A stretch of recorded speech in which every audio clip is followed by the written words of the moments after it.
లోకమందున మా తండ్రి, దయగల మా నాయన, మీ ఘనమైన నామానికి వేలాది కృతజ్ఞతాస్తుతులు తెలియజేస్తున్నాం తండ్రి. తండ్రి, బుధవారాన్న ఈ విధంగా కూడుకొని వాక్యాన్ని ధ్యానించగలిగేటట్లుగా అవకాశం దయచేసిన వందనాలు. వచ్చిన వారు దీవించండి, ఆశీర్వదించండి. ఆన్లైన్లో జాయిన్ అయిన వారిని దీవించండి, ఆశీర్వదించండి. వాక్యాలను మేము నేర్చుకుంటూ వాటి ప్రకారం మేము జీవించగలిగేటట్లుగా మా ఆత్మీయ స్థితిని అభివృద్ధి చేయమని ఈ చిన్ని ప్రార్థన మా ప్రభు, మా రక్షకుడైన యేసుక్రీస్తు నామాన్ని అడివేడుకుంటున్నాం తండ్రి. ఆమేన్.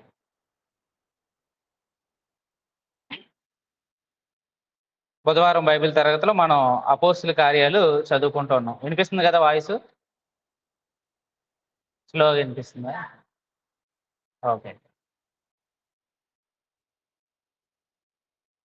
ఆ ఫ్యాన్ల ధనశేఖర్, ఆ ఫ్యాన్స్ ఆపి, పక్క ఆపి, ఓన్లీ సెంటర్ సరిపోతాయి. వీలైతే కొంచెం ముందుకు వచ్చేసేయండి.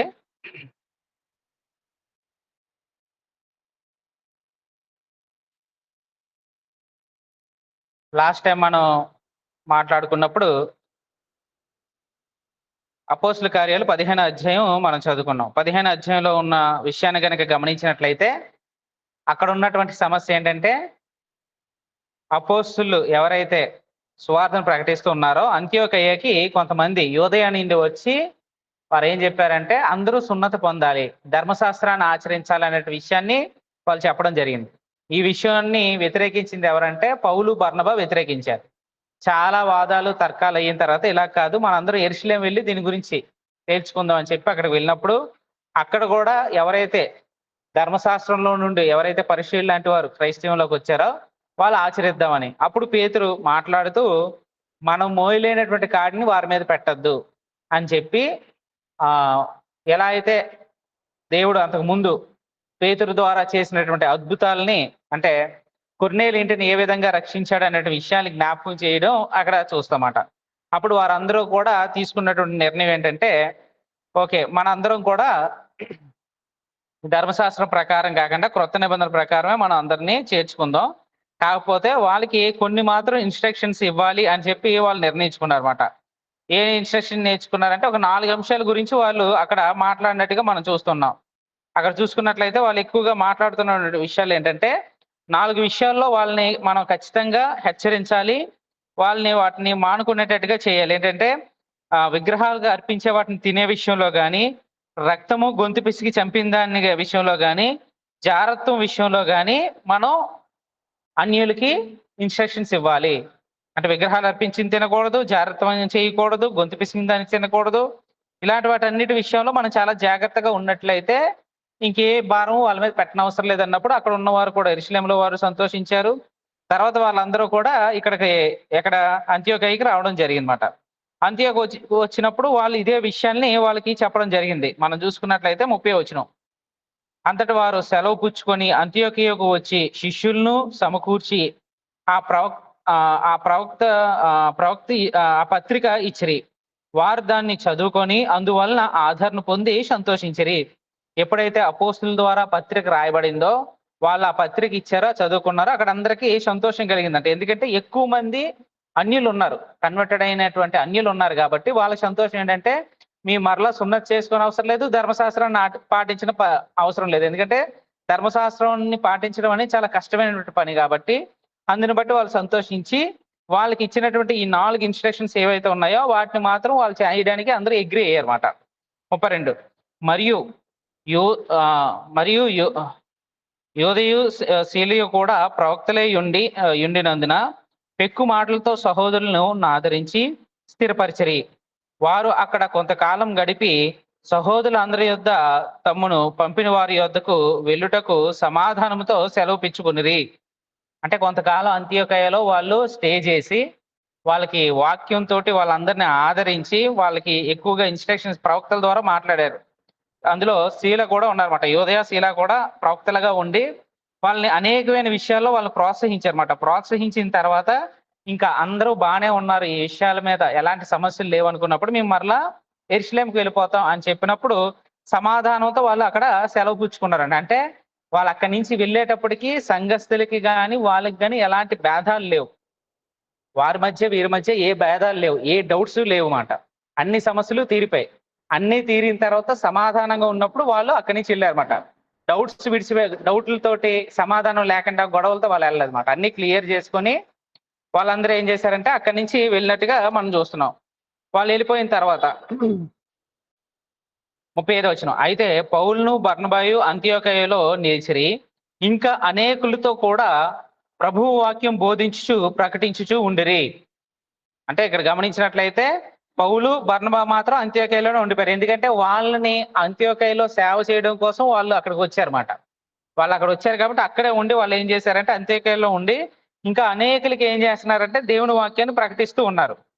36వ వచనం మనం చూసుకున్నట్లయితే కొన్ని దినములైన తర్వాత ఏ పట్టణంలో ప్రభువు వాక్యము ప్రచురించితమో ఆయా ప్రతి పట్టణంలో ఉన్న సహోదరుల యొద్దకు తిరిగి వెళ్ళి వారు ఎలాగో ఉన్నారో మనం చూతుమని పౌలు బర్నబాతో అనెను. అంటే మొదట సువార్త ప్రయాణంలో వారి సంఘాలను ఎక్కడెక్కడైతే స్టార్ట్ చేసుకొని వచ్చేసారో అప్పటికి కొంత గ్యాప్ వచ్చింది మాట. ఇక్కడ ఈలోపు అంత్యోకయలో సమస్య రావడం, ఈ సమస్య మీద వాళ్ళు యెరూషలేముకు వెళ్ళడం, యెరూషలేం నుంచి మళ్ళీ తిరిగి రావడం, సంఘం అంతా సమాధానంగా ఉంది, ఎలాంటి గొడవలు లేకుండా సమాధానంగా ఉన్నప్పుడు అప్పుడు పౌలు బర్నబాతో అన్నాడమాట, మనం మొదటి సువార్త ప్రయాణం వెళ్ళి అక్కడక్కడ సంఘాలు ప్రారంభించుకొని వచ్చాం, అక్కడ ఉన్నటువంటి సహోదరులు ఎలా ఉన్నారో మరలా మనం వెళ్ళి చూసుకొని వద్దాం, వాళ్ళు ఆత్మీయంగా బలంగా ఉన్నారా లేదా. అంటే వీళ్ళు వెళ్ళేటప్పుడు కూడా చేసే పని ఏంటంటే ఏదైతే యెరూషలేం నుంచి వచ్చిందో పత్రిక, ఈ పత్రికను కూడా వాళ్ళందరికీ చేరవేసేటట్టుగా వాళ్ళందరినీ బలపరిచేటట్టుగా వాళ్ళు ప్లాన్ చేసుకున్నారన్నమాట. దానికి బర్నబా కూడా అంగీకరించి వారితో అన్నమాట. 37వ వచనం. అప్పుడు మార్కు అను పేరు గల యోహానును వెంటబెట్టుకొని పోవుటకు బర్నబా ఇష్టపడెను. అయితే పౌలు పంఫూలియలో పని కొరకు తమతో కూడా రాక తమను విడిచిన వానిని వెంట పట్టుకొని పోవుట యుక్తము కాదని తలంచెను. అంటే మొదటి ప్రయాణంలో మార్కు ప్రయాణం వారితో కలిసి ప్రయాణం చేశాడు. ఈ మార్కు ఎవరంటే సంఘం స్థాపించబడినప్పటి నుంచి యెరూషలేములో ఉంటున్న వ్యక్తి, 120 మంది మేడగదిలో కూడుకున్నప్పుడు అక్కడ పరిచర్య చేస్తున్నటువంటి వ్యక్తి మాట. అటువంటి వ్యక్తి ప్రయాణంలోని సడన్ గా పంపూలియా దగ్గరికి వచ్చేటప్పుడు తన ఇంటికి వెళ్ళిపోయాడు మాట. ఎందుకు వెళ్ళాడు ఏంటి అన్నది అక్కడ రీజన్ చెప్పలే, వెళ్ళిపోయాడు. ఇప్పుడు బర్నబా ఏమంటున్నాడంటే మరలా మార్కుని తీసుకొని వెళ్దాము సువార్త ప్రయాణానికి అన్నారు. పౌలు ఏమంటున్నాడంటే అటువంటి వాడు వద్దు, ఆల్రెడీ సువార్త ప్రయాణంలో మనతో పాటు వచ్చి సగంలో విడిచిపెట్టి వెళ్ళిపోయాడు. అంటే దేవుని మీద పని చేస్తానని చెప్పి ఆయన కాడి మీద చేయి వేసి వెనక్కి తిరగకూడదు దేవుని పని మీద. సో అక్కడ ఏవో శ్రమలు వచ్చాయి, శోధనలు వచ్చాయి, వాటిని భరించలేకో లేదా ఇంట్లో వాళ్ళు గుర్తొచ్చారో ఎందుకు ఆయన వెళ్ళిపోయాడు మాట. ఆ బర్నబా ఏమంటాడంటే ఆయనకి మళ్ళీ అవకాశం ఇద్దాం, మనం తీసుకెళ్దాం అని. పౌలు ఏంటంటే అలాంటి వాళ్ళు వద్దు, ఎందుకంటే మన సేవకు ఇబ్బంది అవుతుంది, మధ్యలో వాళ్ళు మనల్ని వదిలేసి వెళ్ళిపోతే అది ఇబ్బందికరంగా ఉంటది అని చెప్పి ఈయన వాదనమాట. అప్పుడు వాళ్ళిద్దరి మధ్య చాలా కొన్ని వివాదాలు వచ్చినట్టుగా మనం చూస్తామన్నమాట. 38వ వచనం. అయితే పౌలు పంపిలీలో పని కొరకు తమతో కూడా రాక తమను విడిచిన వాడిని వెంటబెట్టుకుని పోవుట యుక్తం కాదని తలంచెను. అంటే పౌలు మాత్రం క్లియర్ గా ఈ విషయంలో చాలా క్లియర్ గా ఉన్నాడు అనమాట. వీని తీసుకెళ్ళడం మంచిది కాదు అని చెప్పాడంట. తర్వాత 39వ వచనం. వారిలో తీవ్రమైన వాదం కలిగినందున వారు ఒకరినొకరు విడిచి వేరైపోయిరి. బర్నబా మార్కును వెంట పెట్టుకొని ఓడ ఎక్కి కుప్రాకు వెళ్ళెను. అంటే వాళ్ళిద్దరి మధ్య, అంటే పౌలు చాలా సాత్వికుడు మారుమనసు పొందిన తర్వాత, బర్నబా సాత్వికుడే. ఎందుకంటే ఆది సంఘంలో తన ఆస్తులన్నింటినీ అమ్మేసి సంఘానికి ఇచ్చినవాడు, సంఘంలోని ప్రతి పరిచర్యలోని బలంగా పనిచేసినవాడు. ఈవెన్ అపోస్తుల్లో పౌలు మారుమనసు పొందిన తర్వాత అపోస్తులు ఎవరు అంగీకరించినప్పుడు పౌలుని చేరదీసింది ఎవరు? బర్నబా చేరదీసి పౌలుతో మాట్లాడి తర్వాత అపోస్తుల దగ్గరికి వెళ్ళి ఆయన నిజంగానే యేసు ప్రభు ఆయనకి దర్శనం ఇచ్చాడు, నిజంగానే ఆయన మారుమనసు పొందాడు, ఆయన మనం చేర్చుకోవాలని చెప్పి సంఘంలోకి ఆహ్వానించింది ఎవరంటే బర్నబా. అంటే బర్నబా ఎప్పుడు కూడా ఏం చేస్తాడంటే ప్రతి ఒక్కరికి ఛాన్స్ ఇవ్వాలని చూస్తాడనమాట. ఓ మనిషి తప్పు చేస్తే వాడు మరలా మారుతాడు, వాడికి ఇంకొక ఛాన్స్ ఇద్దాం అనే వైఖరి బర్నబాది. ఇప్పుడు సౌలు అన్ని తప్పులు చేశాడు, అన్ని తప్పులు చేసినా సరే అపోస్తులు కానీ ఎవరు ఆయన ఆదరించలేదు. ఎవరు ఆదరించారు? బర్నబా ఆదరించాడు మాట. బర్నబా వారి దగ్గరికి తీసుకుని వెళ్ళి పరిచయం చేశాడు. అలాగే ఇప్పుడు ఏమంటున్నాడంటే మార్కు కూడా తప్పు చేశాడు, మనతో పాటు సువార్త ప్రయాణంలో మధ్యలో వదిలేసి వెళ్ళిపోయాడు. మరలా ఇంకోసారి ఛాన్స్ ఇద్దాం, ఈసారి నేర్చుకుంటాడు, ఈసారి వెళ్ళకుండా ఉంటాడు అని చెప్పి భరోసా ఇస్తున్నాడు అనమాట. పౌలు మాత్రం ఏమంటున్నాడంటే దేవుని పనిలో ఒకసారి నిర్ణయించుకున్న తర్వాత మరలా వెనక్కి తిరిగి చూడకూడదు, మరలా అలాగ ఎవరైనా వెళ్ళిపోతే ఉండే వాళ్ళ మీద ఆ యొక్క భారం పడుతుంది, వాళ్ళ మీద కూడా ఇంపాక్ట్ పడుతుంది. ఇంకెవరైనా వాళ్ళతో పాటు వచ్చినా అదిగో ఒకడు వెళ్ళిపోయాడు అని చెప్పి రెండో వాడు కూడా ఇంట్రెస్ట్ పోవచ్చు. మనకు కూడా మనం పనులు చేసుకోలేకపోవచ్చు, మనకు సహాయం లేకపోతే అని చెప్పి వాళ్ళు ఏం చేశారంటే పౌలు మాత్రం దాన్ని వ్యతిరేకించారంట. తర్వాత వాళ్ళ మధ్య చాలా తీవ్రమైనటువంటి వాదం జరిగిందంట. అది ఎంతసేపు జరిగింది, ఏం జరిగిందో తెలియదు కానీ చాలా గట్టిగా మాట్లాడుకొని వాళ్ళు ఏం చేశారంటే అప్పుడు వరకు అన్యోన్యంగా కలిసి పనిచేసినటువంటి ఇద్దరు కూడా విడిపోయారన్నమాట. ఇద్దరు విడిపోయి వేరైపోయారంట. ఏం చేశాడు బర్నబా, ఏం చేశాడంటే మార్కును వెంట పెట్టుకొని కుప్రాకి వెళ్ళిపోయాడు. కుప్రా ఏంటంటే బర్నబా పుట్టినూరు, సొంతూరు మాట. సొంతూరుకి మార్కును తీసుకొని వెళ్ళిపోయాడు. చరిత్రలో చూసుకున్నట్లయితే ఒకసారి నేను ప్రసంగం కూడా చూసా మార్క్ యొక్క మారు మనసు గురించి. పౌలు మరలా పత్రికలు రాస్తూనే తనకి పరిచర్య చేయడం కోసం మార్కును పంపించి అని చెప్పి పత్రిక రాస్తాడనమాట. అంటే బర్నబా మార్కుని తీసుకెళ్లిపోయిన తర్వాత ఆ మార్కుని చాలా వరకు వాక్యానుసారంగా మార్చాడనమాట. చాలా బలమైన పనిముట్టుగా తయారు చేశాడు. అందువల్ల మరలా పౌలు ఇప్పుడైతే ఎవరినైతే వద్దన్నాడో తర్వాత సువార్తల్లోనే ఏం చేశాడంటే ప్రయాణాల్లోని తర్వాత ఏం చేశాడంటే నాకు మార్కే కావాలి, ఆయన మంచి పనుడు, వాడిని తీసుకొనిరా అని చెప్పి అడిగారు అనమాట. అట్లాగా బర్నబా ఏం చేశాడంటే ప్రతి ఒక్కరికి ఒక ఛాన్స్ ఇస్తారన్నమాట. పౌలు మాత్రం దాన్ని ఆ టైంలో ఆయన అంగీకరించలేదు. ఎందుకంటే మనం వెళ్తుంది దేవుని పరిచర్య. కొన్ని సంవత్సరాలు ఇప్పుడు రెండో సువార్త ప్రయాణం అనేది సుమారుగా వాళ్ళు 3 సంవత్సరాలు ట్రావెల్ చేయాలి కుటుంబాన్ని విడిచిపెట్టి. రెండో సువార్త ప్రయాణం మొత్తం ముగించుకొని వచ్చేటప్పటికి వాళ్ళకి పట్టిన సమయం 3 సంవత్సరాలు. 3 సంవత్సరాలు కుటుంబాన్ని విడిచి దూరంగా ఉండాలి. ఈ టైంలో మనల్ని ఎవరు విడిచిపెట్టకూడదు అనేది పౌలు యొక్క ఆలోచన మాట. సో వాళ్ళు వెళ్ళిపోయారు. వెళ్ళిపోయిన తర్వాత మనం చూసినట్లయితే ఇక్కడ 40వ వచనం మనం చూసుకున్నట్లయితే పౌలు శీలను ఏర్పరచుకొని, శీలెవరు? యెరూషలేము నుంచి వచ్చినటువంటి ప్రవక్త మాట. పౌలు ఏం చేశాడంటే బర్నబా, పౌలు, శీల ఒకవేళ అగ్రి అయి ఉంటే మార్కును పెట్టుకొని వీళ్ళు నలుగురు రెండో సువార్త ప్రయాణం చేయాలి. ఏం చేశారు, వీళ్ళ మధ్య గొడవ రావడం వల్ల ఇద్దరు వేరైపోయారు. అంటే దీన్ని మనం ఎలా పాజిటివ్ గా చూడొచ్చు అంటే ఇద్దరు పొటెన్షియల్ కలిగినటువంటి సువార్థికులు ఉన్నారు, ఇద్దరు కలిసి పని చేస్తున్నారు. దేవుడు ఏం చేశాడంటే ఇద్దరు ఒకే దగ్గర ఉండి పనిచేయడం కన్నా వేరువేరుగా వెళ్తే ఇంకా సువార్త వ్యాప్తి ఎక్కువ జరుగుతుంది. అందుకే ఏం చేశాడంటే దేవుడు ఇద్దరిని విడగొట్టినట్టుగా మనం గమనించవచ్చు మాట. ఎందుకంటే బర్నబా బాగా వాక్యం చెప్పగలడు, పౌలు బాగా వాక్యం చెప్పగలరు. ఇద్దరు ఒకే సగంలో ఎందుకు ఉండడం, ఇద్దరు కలిసి ఎందుకు ట్రావెల్ చేయడం? ఇప్పుడు బర్నబా వేరే సువార్త ప్రయాణం చేశారనుకో, ఆయన కొన్ని ఊర్లు దర్శిస్తాడు, అక్కడ సంఘాలు ప్రారంభిస్తాడు.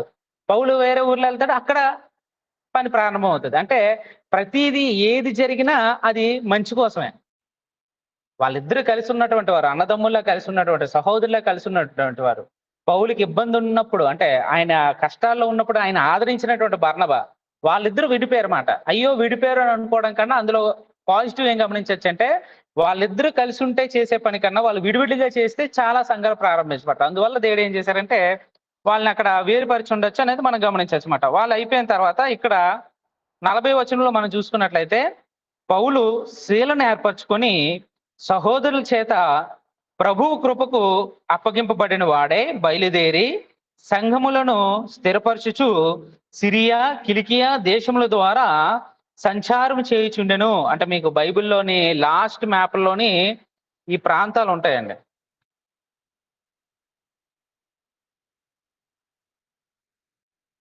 ఇలాంటిది ఒక మ్యాప్ ఉంటుంది బైబిల్లో, అంటే నాది కలర్లో ఉంది, మీకు బ్యాక్ సైడ్ చూసుకుంటే ఇలాంటి మ్యాప్ ఒకటి ఉంటుంది. అందులోనే క్లియర్ గా ఈ చెప్పినటువంటి పేర్లన్నీ కూడా అక్కడ రాసి ఉంటాయి గమనించగలిగితే. బర్నబా వెళ్ళిపోయినప్పటికి ఈ మాటలు రాయలేదు, కానీ 40వ వచనంలో పౌలుకు మాత్రం ఈ మాటలు రాయబడ్డాయి. ఏంటంటే సహోదరుల చేత ప్రభువు కృపకు అప్పగింపబడిన వారే బయలుదేరి. బర్నబాకి పౌలుకి గొడవ వచ్చిన తర్వాత మార్కుని తీసుకొని వెళ్ళిపోయారు. మార్కుని తీసుకుని వెళ్ళిపోయినప్పుడు ఇలాంటి సంఘం ద్వారా పంపించబడినట్టు, సంఘం ద్వారా వెళ్ళినట్టు అలాంటి మాటలు లేవు. కానీ పౌలుకు మాత్రం ఈ మాటలు రాయబడ్డాయి అన్నమాట. ఏంటంటే సహోదరుల చేత ప్రభువు కృపకు అప్పగింపబడిన వారే బయలుదేరి సంఘములు స్థిరపరచుచు సిరియా, కిలికియా దేశముల ద్వారా సంచారం చేయుచుండెను. అంటే రెండో సువార్త ప్రయాణం అనేది ఇక్కడ ప్రారంభమైనట్టుగా మనం చూస్తూ ఉన్నాం అన్నమాట. సో రెండో సువార్త ప్రయాణం అనేది ఇక్కడ వీళ్ళు ప్రారంభించేశారు. ఇది రెండో సువార్త ప్రయాణం కనుక మనం చూసుకున్నట్లయితే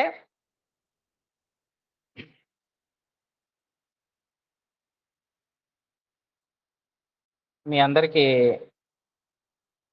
గ్రూప్లోని మా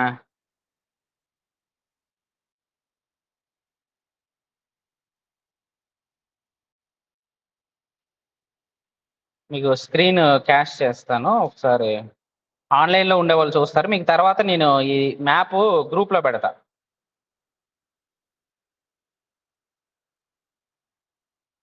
పౌలు యొక్క రెండవ సువార్త ప్రయాణం మనం చూసుకున్నట్లయితే అపోస్తుల కార్యాలు 15 అధ్యాయం 40వ వచనం నుంచి 18వ అధ్యాయము 22వ వచనం వరకు ఉంటది. 15 అధ్యాయం 40 వచనం దగ్గర స్టార్ట్ అయిన రెండవ సువార్త ప్రయాణం మరలా 18వ అధ్యాయము 22వ వచనం వరకు ఈ సువార్త ప్రయాణం అనేది కొనసాగుతుందన్నమాట. ఇక్కడ 16 అధ్యాయం మనం చూసుకున్నట్లయితే పౌలు దెర్బేకును లుస్త్రాకును వచ్చెను. అక్కడ తిమోతి అను ఒక మనుష్యుడుండెను. అతడు విశ్వసించిన యొక్క యూదురాలి కుమారుడు. అతని తండ్రి గ్రీసు దేశస్థుడు. అతడు లుస్త్రాలోను ఈకోనియాలోను ఉన్న సహోదరు వలన మంచి పేరు పొందినవాడు. అంటే వీళ్ళ యొక్క సువార్త ప్రయాణంలో మనం చూసుకున్నట్లయితే మీకు మ్యాప్‌లో చూసుకున్నట్లయితే వాళ్ళు అక్కడి నుంచి ప్రారంభమయ్యి ఈ సైడ్ చూసుకున్నట్లయితే మీకు మ్యాప్‌లో ఉన్నట్లయితే అంత్యోకయ నుంచి సిరియా కిల్కియా దేశాల గుండా దెర్బేకి వచ్చారు, లుస్త్రాకు వచ్చారు. లుస్త్రాకు వచ్చిన తర్వాత ఎవరు యాడ్ అయ్యారంటే తిమోతి అనేటువంటి వ్యక్తి యాడ్ అయ్యారు. ఇప్పుడు సువార్త ప్రయాణాల్లో వీళ్ళు ఎందుకు ఇప్పుడు మార్కును కానీ లేదా శీలను కానీ ఇప్పుడు ఈ ప్రయాణంలోని లుస్త్రాలోని తిమోతిని కానీ ఎందుకు యాడ్ చేసుకుంటున్నారు? అపోస్తులు ప్రయాణం చేస్తున్నారు, ట్రావెల్ చేసి సువార్త ప్రకటిస్తున్నారు. ప్రకటించేటప్పుడు వీళ్ళు ఎందుకు అసిస్టెంట్లు పెట్టుకుంటున్నారు అంటే వాక్యం ఎప్పుడు కూడా ఒక వ్యక్తి ద్వారానే వెళ్ళకూడదు. వాక్యం ప్రకటించేటప్పుడు ఆయనతో పాటు నేర్చుకునే వాళ్ళు కొంతమంది ఉండాలన్నమాట. సువార్థికులను తయారు చేయాలి. తయారు చేసి వాళ్ళని ఏం చేస్తారంటే ఆయా సంఘాల్లో విడిచిపెట్టి మీరు సంఘాలని బలపరుచుకోండి అని చేయాలన్నమాట. అంటే ఒక సంఘం యొక్క ముఖ్యమైన పని ఏంటంటే సువార్తకి ఎప్పుడు కూడా సువార్తను ఒక్కనే పంపించలేదు, ఆయనతో పాటు అసిస్టెంట్స్ని పంపించారన్నమాట. అసిస్టెంట్స్ ఏం చేస్తారు? వాళ్ళతో ప్రయాణం చేస్తూ వాళ్ళు ఎక్కడెక్కడ వెళ్తున్నారో తిరుగుతూ వాళ్ళ దగ్గర వాక్యం నేర్చుకొని వాళ్ళకు వాక్యం పూర్తిగా అర్థమైన తర్వాత వాళ్ళు ఏం చేస్తారంటే వాళ్ళ ద్వారా సంఘాల్లోని సువార్తికులుగా పెట్టడం జరుగుతుంది అన్నమాట. అది ప్రతి సంఘం చేయాల్సిన పని. కానీ చాలా సంఘాలు ఈ విషయాల్లో ఏం చేస్తాయంటే నిర్లక్ష్యం చూపిస్తాయి. సువార్తికుడు వాడొక్కడే ఉండాలి, ఇంకెవ్వడూ ఉండకూడదు. నేను నా కుటుంబం నా తరతరాలే రావాలనుకుంటారు తప్ప నేను 10 మందిని తయారు చేయాలి, ఆ 10 మంది ద్వారా 4-5 సంఘాలు ప్రారంభించబడాలి, అక్కడ సువార్తికులను పెట్టాలి అనే ఆలోచన మొదటి నుంచి ఉండాలి. అంటే సువార్తికుడు ఎన్ని ఆత్మలు రక్షిస్తున్నాం అనేది కాదు, ఎంతమంది శిష్యులు తయారు చేస్తున్నాడు అనేది చూసుకోవాలి, సంఘ పెద్దలు తయారు చేస్తున్నాడా అనేది ఖచ్చితంగా గమనించాలన్నమాట. అటువంటి కోరిక లేకపోతే మాత్రం సంఘాలు ఆత్మీయంగా అభివృద్ధి చెందమాట. ఇక్కడ గమనించినట్లయితే తిమోతి ఏంటంటే ఆయనకు ఒక తల్లి యూదురాలి కుమారుడు, అతనికి ఒక తండ్రి ఉన్నాడు గ్రీస్ దేశస్థుడు. అతడు లుస్త్రాలోను ఈకోనియంలో ఉన్న సహోదరు వల్ల మంచి పేరు పొందినవాడు. అంటే బాప్తిసం పొందాడు మాట. క్రైస్తవంలోకి రావడం ద్వారా ఆ చుట్టుపక్కల ప్రాంతాల్లో ఆయన గురించి ఒక మంచి పేరు అనేది ఉన్నదన్నమాట. ఉన్నప్పుడు అతడు ఏం చేశాడంటే అతడు తనతో కూడా బయలుదేరి రావాలని పౌలు కోరి అతని తండ్రి గ్రీసు దేశస్థుడని ఆ ప్రదేశంలో యూదులందరికీ తెలియను గనుక ఏం చేశారు? వాళ్ళందరికీ తెలియను గనుక వారిని బట్టి అతనికి సున్నతి చేయించెను. 15 అధ్యాయంలో సున్నతి అవసరం లేదు అని అన్నారు.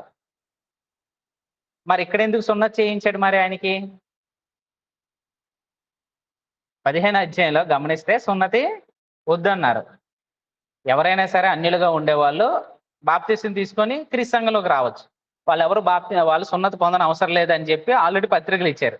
కానీ ఈయనకి ఎందుకు సున్నతి చేశారు అంటే సంఘంలోకి వచ్చే వరకైతే సున్నతి అవసరం లేదు, కానీ సంఘంలో నుంచి బయట వెళ్ళి ఊర్లోకి వెళ్ళి సువార్త ప్రకటించాలంటే ఆ ఊర్లో యూదుల దగ్గరికి వెళ్ళాలంటే సమాజ మందిరంలోకి ఎంటర్ అవ్వాలంటే వాడు ఖచ్చితంగా యూదుడై ఉండాలి. సమాజ మందిరంలోనే యూదులందరూ కూర్చుంటారు. అక్కడికి వెళ్ళి వాళ్ళకు వాక్యం చెప్పాలి అంటే ఈయన అక్కడికి వెళ్ళి ఏం చేయాలి? ఆడు వెళ్ళినప్పుడు ఈయన తెలిసినప్పుడు యూదుడా కాదడా అని అడుగుతారన్నమాట. వాళ్ళు యూదుడు అన్నారనుకోండి, వీళ్ళు యూదుడు అన్నారనుకోండి అలౌ చేస్తారు. ఒకళ్ళు యూదుడు కాదంటే మాత్రం వాళ్ళు సమాజ మందిరంలో కూడా అలౌ చేయరన్నమాట. అన్యులకి ఎంట్రన్స్ లేదు. అందుకోసం ఏంటంటే సంఘంలో వరకు సున్నతి అవసరం లేదు, కానీ అన్యుల దగ్గరికి వెళ్ళి వాక్యం చెప్పాలి కాబట్టి వాళ్ళు తిమోతిని యాక్సెప్ట్ చేయాలంటే ఈయన ఏం చేయాలి? ఆ తిమోతికి సున్నతి చేయించాలి. అందులోని పోనీ ఈయనకి చేయకుండా ఉందామంటే అప్పటికే ఆయన గురించి ఒక మంచి పేరు ఉంది అక్కడ ఆ చుట్టుపక్కల ప్రాంతాల్లో తిమోతి అనేవాడు ఒక అన్యుడు, ఒక గ్రీస్ దేశస్థుడు, అంటే ఒక యూదురాలికి ఒక అన్యుడికి పుట్టినటువంటి బిడ్డ అనే విషయం వాళ్ళందరికీ తెలుసు మాట. వాళ్ళందరికీ తెలిసింది కాబట్టి అతన్ని పని కోసం ఏర్పాటు చేసుకున్నాడు. ఏర్పాటు చేసుకొని ఆయనకి ఏం చేశాడంటే సున్నత్ చేయించాడు మాట. సున్నత్ చేయించి వారు ఆయా పట్టణముల ద్వారా వెలుచు యెరూషలేములోనున్న అపోస్తులను పెద్దలను నిర్ణయించిన విధులను గైకొనుటకు వాటిని వారికి అప్పగించిరి. ఏం చేశారంట వీళ్ళు? యెరూషలేములో ఉన్నటువంటి అపోస్తులు పెద్దలు నిర్ణయించిన విధులు. ఏంటా విధులు? గుర్తున్నాయా? యెరూషలేములోని వారికి కొన్ని విధులు ఇచ్చారంట. యెరూషలేములోను అపోస్తులను పెద్దలను నిర్ణయించిన విధులను గైకొనుటకు వాటిని వారికి అప్పగించిరి. ఏంటి అప్పగించారు? 15 అధ్యాయంలోని వాళ్ళు పౌలు బర్నబా యెరూషలేంకి వెళ్ళినప్పుడు అన్యులు సున్నత పొందనవసరం లేదు, ధర్మశాస్త్రం పాటించిన అవసరం లేదని నిర్ణయం తీసుకున్న తర్వాత 4 నిర్ణయాలు తీసుకున్నారు. ఏంటి? విగ్రహారాధన చేయకూడదు, విగ్రహాలకు అర్పించేది చేయకూడదు, రక్తం తినకూడదు, జాగ్రత్తం చేయకూడదు. ఈ 4 విధుల్ని ఏం చేశారంటే వాళ్ళు అందరికీ బోధిస్తూ ఉన్నారన్నమాట. గనుక సంఘములు విశ్వాసమందు స్థిరపడి అనుదినము లెక్కకు విస్తరించుచుండెను. ఏం జరుగుతుందంట? వీళ్ళు చేస్తున్న పని వలన ఎప్పుడైతే ధర్మశాస్త్రం పాటించిన అవసరం లేదో, ఎప్పుడైతే సున్నత అవసరం లేదని చెప్పారో, దానివల్ల సంఘంలోని ఎలాంటిది వచ్చిందంటే విశ్వాసులందరూ కూడా వాటిని అంగీకరించడం ద్వారా విశ్వాసులందరూ స్థిరపడి అనుదినము లెక్కకు మించి విస్తరిస్తూ ఉన్నారు. ఆసియాలో వాక్యము ఇప్పుడు 5వ వచనం వరకు చదువుకున్నాం. ఇక్కడ మనం గమనించాల్సిన విషయం ఏంటంటే తిమోతిని మనం గమనించినట్లయితే తిమోతిని పౌలు ఎన్నుకున్నప్పుడు అసలు తిమోతి ఎలా వచ్చాడు అనేది కూడా మనం గమనించాలి. సువార్త సేవ కోసం ఎవరినైనా రమ్మంటే ఈరోజు ఎవరైనా వస్తారా? ఏ తల్లిదండ్రులు కూడా పంపరండి. అవునా కదా? ఎందుకంటే స్థిరంగా జీతం ఉండదు. మామూలు ఎక్కడికైనా వెళ్ళినా సరే ఒక సంవత్సరానికి కూలి పని చేసుకున్నప్పుడు 50 రూపాయలు 100 రూపాయలైనా పెరుగుతుంది రోజు కూలి. ఎక్కడ పని చేసుకున్నా 10,000 ఉండేవాడికి 2,000 అయినా ఉంటుంది. సువార్త పని చేసేవాడికి అలాంటిది ఏమి ఉండదు. సువార్తికుడు వెళ్ళి సంఘంలో అడుక్కోవాలన్నమాట. బాబు నాకు జీతం పెంచండి అంటే తప్ప వేయరు. క్రీస్తు సంఘాల్లో ఉన్నటువంటి దారుణం. డినామినేషన్ వాళ్ళు బాగా చూసుకుంటారు. క్రీస్తు సంఘాలు ఏంటంటే సువార్తికుడు వెళ్ళి అడుక్కోవాలి నాకు జీతం పెంచండి అని. సంఘస్థులు కూడా సువార్తికుని పట్టించుకోడు. అంటే సువార్తికుడు తింటున్నాడా, ఆయన అవసరాలు ఏంటి, అవేవి ఎవరు కూడా పట్టించుకోవాలన్నమాట. అలాంటి కష్టమైన టైం. అందులోను కూడా తిమోతి లాంటి వారు అపోస్తులు వెంబడిస్తున్నారంటే అదేం లగ్జరీ జాబ్ కాదు. వాళ్ళ అవమానాలు పొందాలి, రాళ్లతో కొడతారు. ఒకానొక సందర్భంలో పౌల్ని రాళ్లతో కొట్టేస్తే చచ్చిపోయాడు అని చెప్పి ఈడ్చుకొని వచ్చేసారన్నమాట. అది సువార్తలో. సో ఎవరు డేర్ చేసి చావు కోసం రిస్క్ చేసి ఎవరు సువార్తకు పంపరు. ఈ రోజుల్లో చూసుకున్నట్లయితే ప్రీచర్స్కి ఎవరు కూడా పిల్లలు కూడా ఇవ్వడం లేదు. చాలా గ్రూపులో వస్తున్నాయి మెసేజ్లు, కానీ ఎవరు కూడా సువార్తికుడు అంటే మాత్రం పిల్లని ఇవ్వడానికి ఇష్టపడడం లేదు మనం. అంటే ఈ రోజుల్లో సేవ ఇప్పుడే కాదు అప్పుడు కూడా. అప్పుడు ఏంటంటే ఇంకా దారుణంగా ఉండేది. ఇప్పుడైతే కొంచెం పర్లేదు, సువార్తికుడు అంటే కొంత ఫెసిలిటీస్ ఏదో ఒక రకంగా వస్తున్నాయన్నమాట. కానీ ఆ రోజుల్లో చాలా దారుణంగా ఉండేది మాట. ప్రయాణాలు చేయాలి, కుటుంబాలని సంవత్సరాలు విడిచిపెట్టేయాలి. ఆ వెళ్ళిన దగ్గర వాక్యం చెప్పిన దగ్గర కొంతమంది అంగీకరించవచ్చు, కొందరు అంగీకరించకపోవచ్చు. అంగీకరించకపోతే వాళ్ళు ఏం చేస్తారు? వీళ్ళు చితక బాధేసి జైల్లో వేయించే పరిస్థితి.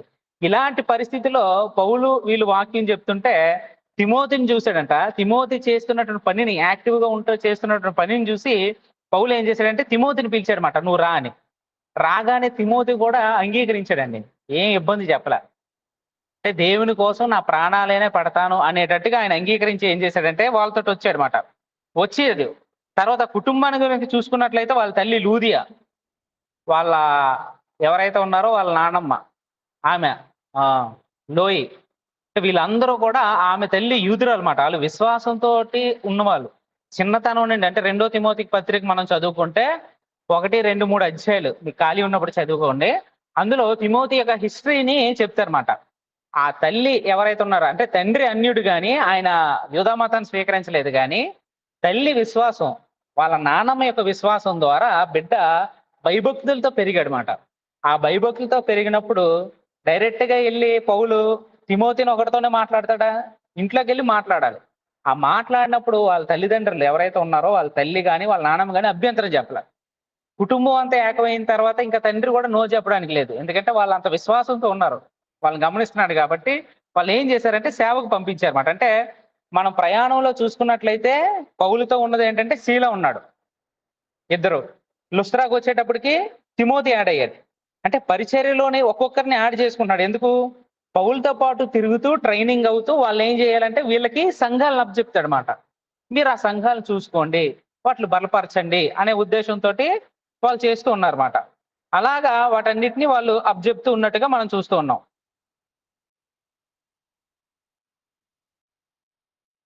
ఒక్క నిమిషం.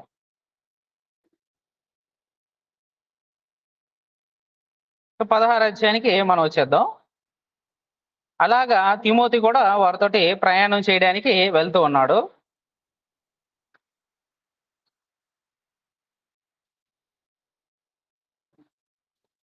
16 అధ్యాయం 6వ వచనం చూసుకున్నట్లయితే, ఆసియాలో వాక్యం చెప్పకూడదని పరిశుద్ధాత్మ వారిని ఆటంకపరిచినందున వారు పృగియ గలతీయ ప్రదేశముల ద్వారా వెళ్ళిరి. ఆసియా దగ్గరకు వచ్చి బితూనియాకు వెళ్ళుటకు యత్నం చేసిరి గాని యేసు యొక్క ఆత్మ వారిని వెళ్ళనీయలేదు.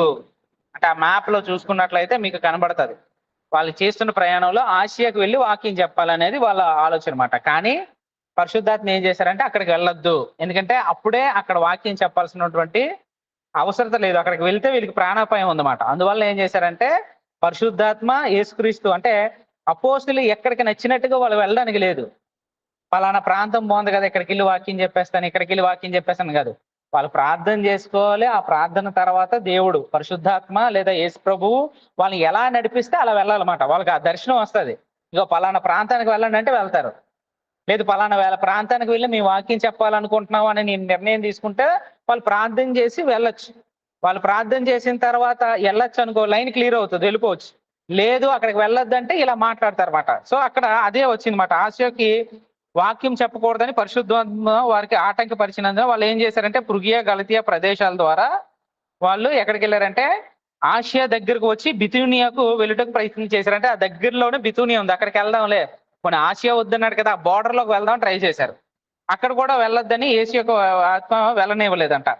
అంతటి వారు మూసియాను దాటిపోయి త్రోయికు వచ్చిరి. అప్పుడు మాసిదోనియా దేశస్థుడొకడు నిలిచి, నీవు మాసిదోనియాకు వచ్చి మాకు సహాయం చేయమని తనను వేడుకొనుచున్నట్లు రాత్రి వేళ పౌలునకు దర్శనం కలిగెను. పౌలుకి ఏమగా దర్శనం వచ్చిందంట? మాసిదోనియాలో ఉండేటువంటి ఒక వ్యక్తి మా దగ్గరకు వచ్చి మాకు సహాయం చేయంటే మాకు వాక్యం ప్రకటించని ఏదో ఒక దర్శనం వచ్చిందంట. అంటే మనం చదువుకున్నాం, పేతురికి దర్శనం వచ్చింది కొర్నేలు ఇంటికి వెళ్ళడం గురించి. కొర్నేలుకి దర్శనం వచ్చింది, ఇగో పలానా ఊర్లో పేతురు ఉన్నాడు, వెళ్ళి ఆయన పిలిపించుకో. అలాగా ఈయనకి దర్శనం వచ్చింది మాట. ఆ దర్శనం వచ్చినప్పుడు పౌలు ఏం చేశాడంటే ఆ దర్శనాన్ని గురించి మాట్లాడాడు మాట. 10వ వచనం, 16 అధ్యాయం 10వ వచనం. అతనికి ఆ దర్శనము కలిగినప్పుడు వారికి సువార్త ప్రకటించుటకు దేవుడు మమ్మను పిలిచి ఉన్నాడని మేము నిశ్చయించుకొని వెంటనే మాసిదోనియాకు బయలుదేరుటకు యత్నం చేసితిమి. అంటే వాళ్ళు ఏం చేశారంటే మాసిదోనియాకు వెళ్దాం, ఒక దర్శనం వచ్చింది కాబట్టి అటు వెళ్దాం అని చెప్పి ప్రయత్నం చేశారన్నమాట. కాబట్టి మేము త్రోయను విడిచి ఓడ ఎక్కి తిన్నగా సముద్రయకును మర్నాడు నయోపోలికిని అక్కడ నుండి ఫిలిప్పికిని వచ్చితిమి. మాసిదోనియా దేశంలో ఆ ప్రాంతమునకు అది ముఖ్య పట్టణము, రోమీల ప్రవాస స్థానమునే ఉన్నది. అంటే వర్తకం చేయడానికి క్యాపిటల్ సిటీ లాంటిది మాట. ఇంటర్ సిటీస్ లాగా కలిపేదండి ఇది.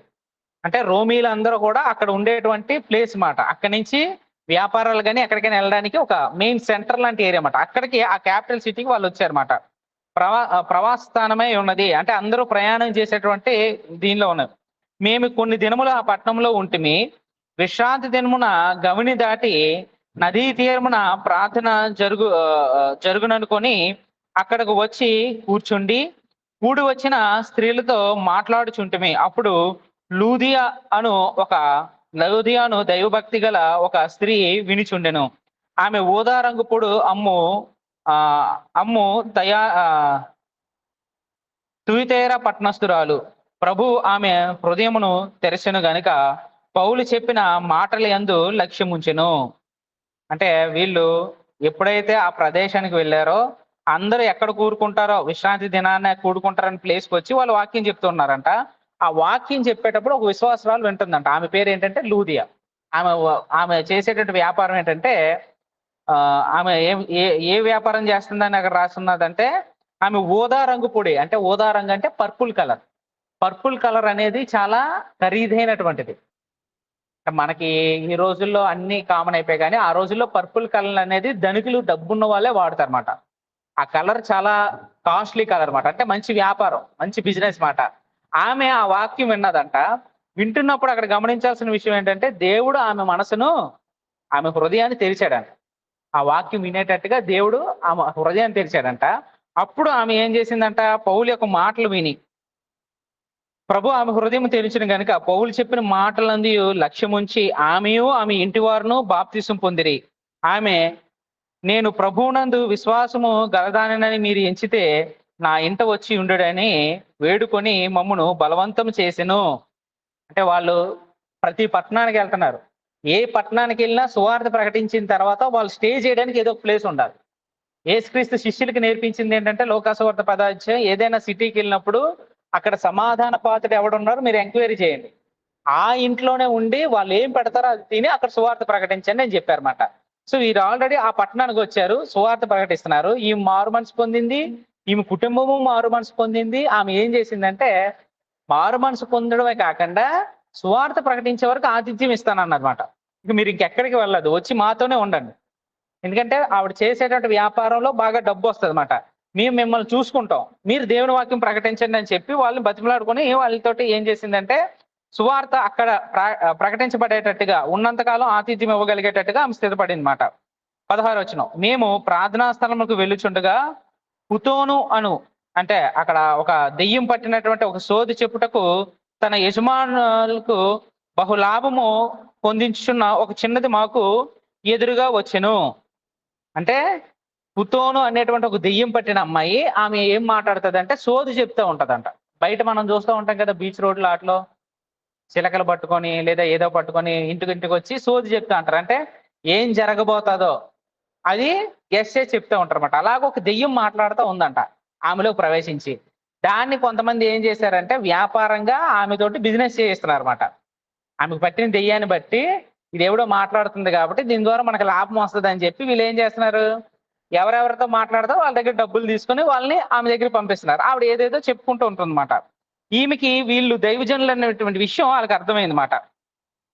17వ వచనం, ఆమె పౌలును మమ్మును వెంబడించి, ఈ మనుషులు సర్వోన్నతుడైన దేవుని దాసులు, వీరు మీకు రక్షణ మార్గము ప్రచురించు వారే ఉన్నారని కేక వేసి చెప్పెను. ఆమె ఇలాగూ అనేక దినములు చేయుచుండెను గనుక పౌలు వ్యాకులు పడి దాని వైపు తిరిగి, నీవు ఈమెను వదిలిపొమ్మని యేసుక్రీస్తు నామమున ఆజ్ఞాపించుచున్నామని ఆ దెయ్యముతో చెప్పెను. వెంటనే అది ఆమెను వదిలిపోయెను.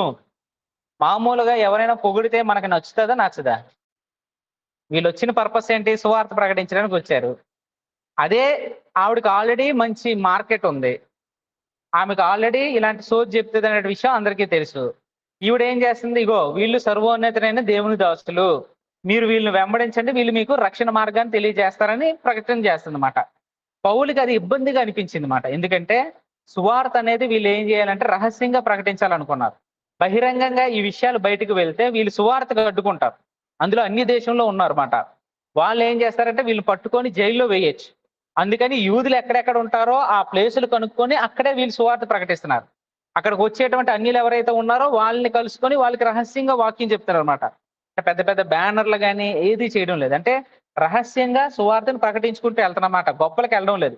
ఈమె ఎప్పుడైతే చెప్తుందో అందరి యొక్క ఇంటెన్షన్ ఏమవుతుందంటే వీళ్ళు నిజంగా దేవజనులు అనేటువంటి మార్కాల మీద పడుతుంది అన్నమాట. అందుకోసం ఏం చేశారంటే పౌలు కోపం వచ్చి ఆమెని ఆ దెయ్యాన్ని గద్దించగానే వదిలి వెళ్ళిపోయింది.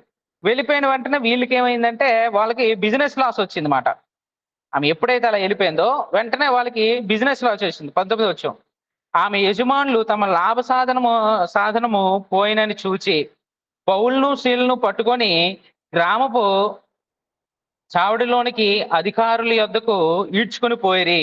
అంతటా న్యాయాధిపతుల యొద్దకు వారిని తీసుకుని వచ్చి, ఈ మనుషులు యూదులై ఉండి రోమీలమైన మనము అంగీకరించుటకు చేయుటకైనను కూడని ఆచారము ప్రచురించుచు మన పట్టణము గలిబిలి చేయుచున్నారని చెప్పిరి. వాళ్ళు అంతవరకు ప్రకటిస్తున్నారు కానీ ఎప్పుడు ఎవరికి ఇబ్బంది రాలే. వినిన వాళ్ళు కూడా సైలెంట్ గా దాన్ని అంగీకరించారు. చుట్టుపక్కల ఉన్న వాళ్ళందరినీ కూడా రహస్యంగానే కూడా ఇగో మా ఇంట్లో ప్రార్థన ఉంది, మీరు రండి వినండి, అలాగే వెళ్తుంది తప్ప బహిరంగ వెళ్ళడం లేదు.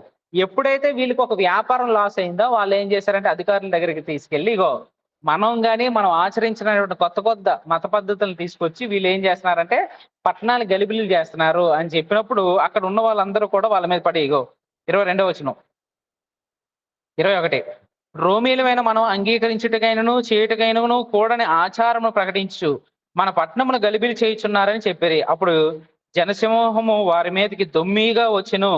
న్యాయాధిపతులను వారి వస్త్రములు లాగివేసి వారిని బెత్తములతో కొట్టవలనని ఆజ్ఞాపించిరి.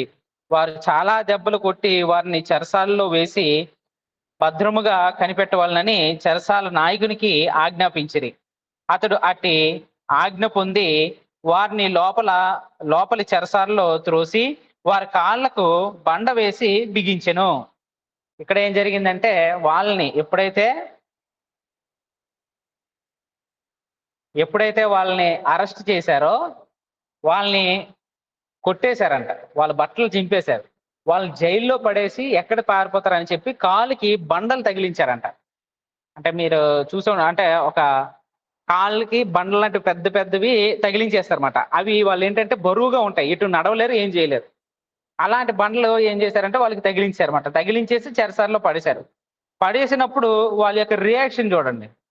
అసలు ఎందుకు ఇలాంటి మన పరిస్థితి, ఒకప్పుడు ఎలాగున్నాము, మన కుటుంబం ఏంటి, ఇవేం ఆలోచించలేదు. జైల్లో పడేసి చితక బాధేసి రక్తాల కారుతోని జైల్లో ఉన్నప్పుడు వాళ్ళ యొక్క రియాక్షన్ చూడండి.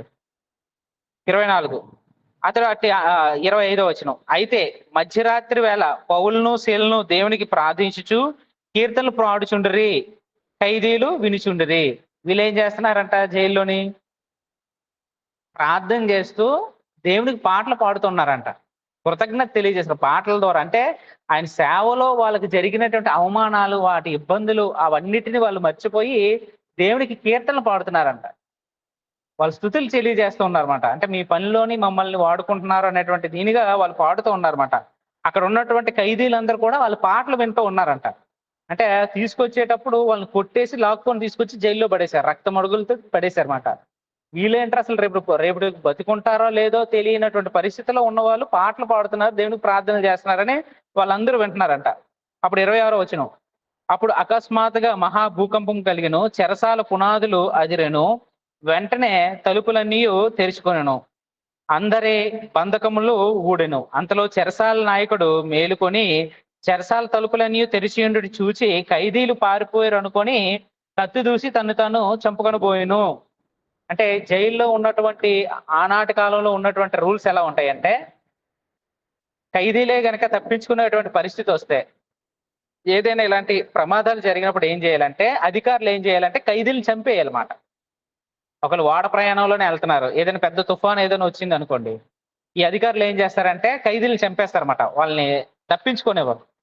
ఇక్కడ ఉన్న పరిస్థితి ఏంటంటే ఈ భూకంపం వచ్చేటప్పుడు లేచేటప్పుడు డోర్స్ అన్ని తెరిచున్నాయి అంటే దాని అర్థం ఏంటి, ఖైదీలందరూ పారిపోయి ఉంటారు. పారిపోయారనే విషయం కనుక రాజుకు తెలిసిందనుకో, గవర్నమెంట్ తెలిసిందనుకో, ఈయన చంపేస్తారన్నమాట. అసలు వాళ్ళు ఎలా పంపించావు, ఆ ఖైదీ ఆ డోర్స్ తెరిచి వాళ్ళు వెళ్ళిపోయేంత వరకు నువ్వేం చేసావు అని చెప్పి ఈయన చంపుతాడని చెప్పి ఆ టెన్షన్ తో ఈయన ఏం చేసుకోడంటే చంపుకోబోడని సిద్ధపడ్డాడు. అప్పుడు పౌలు నీవు ఏ హాని చేసుకునవద్దు, మేమందరం ఇక్కడే ఉన్నామని బిగ్గరగా చెప్పాను. అతడు దీపము తెమ్మని చెప్పి లోపలకు వచ్చి వణుకుచు పౌలుకును శీలుకును సాగిలపడి వారిని వెలుపలకు తీసుకుని వచ్చి అయ్యలారా, రక్షణ పొందుటకు నేనేం చేయవలనను. అందుకు వారు ప్రభు అయిన యేసునందు విశ్వాసం ఉంచుము, అప్పుడు నీవును నీ ఇంటి వారును రక్షణ పొందుదురని చెప్పి అతనికిని అతని ఇంటినున్న వారందరికీ దేవుని వాక్యం బోధించిరి. రాత్రి ఆ గడిలోనే అతడు వారిని తీసుకుని వచ్చి వారిని గాయములు కడిగెను. వెంటనే అతడును అతని ఇంటి వారును బాప్తిసం పొందిరి. మరియు అతడు వారిని ఇంటికి తోడుకొని వచ్చి భోజనం పెట్టి దేవుని యందు విశ్వాసం ఉంచిన వాడే తన ఇంటి వారందరితో కూడా ఆనందించెను.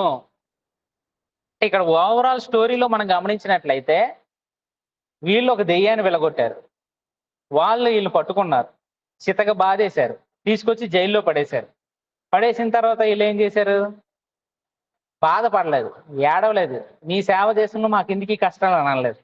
అంటే దేవుడు వాళ్ళని ఎలా నడిపిస్తున్నాడో చూడండి. దేవుడు వాళ్ళని ఎలా పరీక్షిస్తున్నాడో చూడండి. ఆయన సేవలో పౌలు ఆల్రెడీ డిసైడ్ అయి వచ్చాడు. మరి శీల పరిస్థితి? శీల కూడా దానికి తెగించే ఉన్నాడనమాట.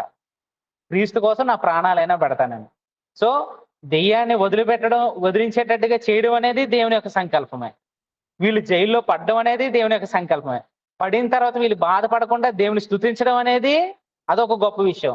తర్వాత ఎప్పుడైతే భూకంపం వచ్చిందో వాళ్ళందరూ తప్పించుకున్నారేమో అని జైలు అధికారి భయపడితే తప్పించుకోకుండా అధికారికి వాక్యం చెప్పి ఆయనకు మాత్రమే కాకుండా ఆ కుటుంబానికి కూడా వాక్యం చెప్పి వాళ్ళు రక్షించారన్నమాట. అంటే ఒక ఆత్మను రక్షించడానికి ఎంత కష్టపడుతున్నారో చూడండి.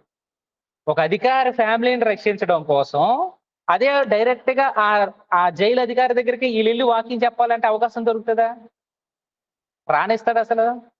రానివాడు. అంటే వాళ్ళు ఆయన దగ్గరికి వెళ్ళి వాక్యం చెప్పడం కోసం ఎలా ప్లాన్ చేశాడో చూడండి. ఓ దెయ్యం పట్టిన ఆవిని విడిపించడం, ఆ విడిపించిన తర్వాత ఆ వ్యాపారం చేసే వాళ్ళు వీళ్ళ మీద కక్ష కట్టడం, వీళ్ళని కొట్టి ఇవన్నీ చేసి అధికారులకు అప్పగా చెప్పడం, అధికారులు తీసుకొచ్చి జైల్లో పడేయడం. జైల్లో పడిన తర్వాత పోనీ వెళ్ళి అధికారికి వాక్యం చెప్పగలరా? అక్కడ చెప్పలేదు. అక్కడ పాటలు పాడుతూ దేవునికి ప్రార్థన చేస్తూ ఉన్నారు. మరి ఎప్పుడు ఆయనకి వాక్యం చెప్పే సందర్భం వస్తుంది? ఆయనలో ఎప్పుడు ఆ మార్పు కలుగుతుంది? అక్కడ ఒక భూకంపాన్ని సృష్టించాడు. ప్రాణహాని ఏం జరగలే. ఈయన చచ్చిపోదాం అనేటువంటి నిర్ణయం తీసుకున్నప్పుడు పౌలు అప్పుడు వెళ్ళి కలిసాడనమాట. అంటే తన ప్రాణాన్ని కోల్పోయేటువంటి పరిస్థితిలో కూడా దేవుడు ఏం చేస్తాడంటే ఒక మనిషి ద్వారా ఒక మనిషిని రక్షించగలడు. పోతే ప్రాణమే పోతుంది, కానీ ఆత్మ నరకానికి వెళ్తుంది. దేవుడు ఆత్మను రక్షించడం కోసం ఎలాగా ప్లాన్ చేస్తున్నాడో చూడండి. అంటే ఒక మనిషిని, ఒక కుటుంబాన్ని రక్షించడం కోసం దేవుడు ఎప్పుడు ప్రయాసపడుతూనే ఉంటాడు. దేవుడు ఎప్పుడు కూడా అలా ప్రయాసపడే వ్యక్తుల కోసం చూస్తూ ఉంటాడు అన్నమాట. ఒక వ్యక్తికి అంటే ఒక కుటుంబాన్ని వాక్యం చెప్పడానికి ఇన్ని కష్టాలంటే ఎవరైనా ముందుకు వస్తారా?